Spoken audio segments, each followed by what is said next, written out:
Jye Read from O'Brien Real Estate with the first edition of the Peninsula Property Weekly for 2021. This is where you'll find real estate information that's on the house.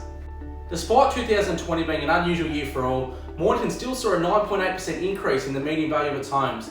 Although so far in 2021 for Metro Melbourne, listing activity has been slow to come out of the blocks. It has been the opposite in holiday areas, with agencies being run off their feet with both listings and sales. We believe one of the biggest driving factors in price growth in coastal towns has been the newfound desire to work from home, allowing homeowners to leave the inner city living, and this has made the Mornington Peninsula a region with some of the highest buyer demand in all of Victoria. Why is property so aspirational, and why does 1 in 2 people say that property is their first choice when it comes to investments? This graph will help to explain. Although the graph only shows up to December 2017, you can get an idea how interest rates can drive real estate prices. You see that in the late 80s when interest rates were at 17% and our house prices have changed. According to the interest rate movements, there is a strong correlation between interest rates being lowered and house prices growing. And everyone's talked about a post-COVID boom. When you look at this graph, it looks simply like it's been low interest rate environment which has driven the house prices in the past few months. Here is the December-wide house price data for Victoria, released by CoreLogic earlier in January. In Metro Melbourne, dwellings and prices increased overall by 1% for the month, which is approximately a $10,000 increase in the house prices. In regional Victoria, we again saw exceptional growth, with houses going up 1.8% in the regional areas.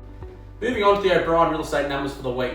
We actually had a lighter listing week than usual, with 75 new listings launching, 76 properties going under offer, and 75 selling, with a top sale price being $2.77 million for the week. In market news this week, China's V-shaped economic recovery is complete, with economic growth now at pre-pandemic levels for them in the December quarter. In fact, GDP is at its strongest pace it's been in 2 years. Population numbers released shows Victoria has lost its crown as the fastest growing state, which has been held for the last 6 years, with Queensland now being known as the fastest growing state in Australia.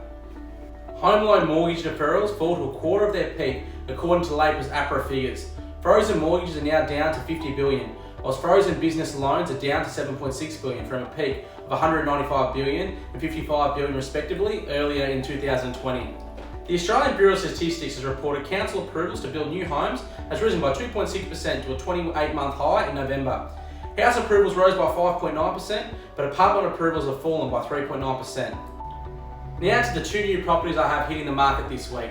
Keep an eye out for 20 Million Crescent Mornington, a great first purchase or investment situated on 715 square metres. We're also launching 35 Nelson Street in Mornington. This is in the heart of Fisherman's Beach and it's a perfect move on its own title with a 30-metre wide frontage. This would be an amazing opportunity to build your own dream home or a perfect investment property. That's all for this week, and thank you so much for watching. Now, remember the advice given in this video is of a general nature, and we do recommend seeking your own personal, legal and financial advice for your own circumstances.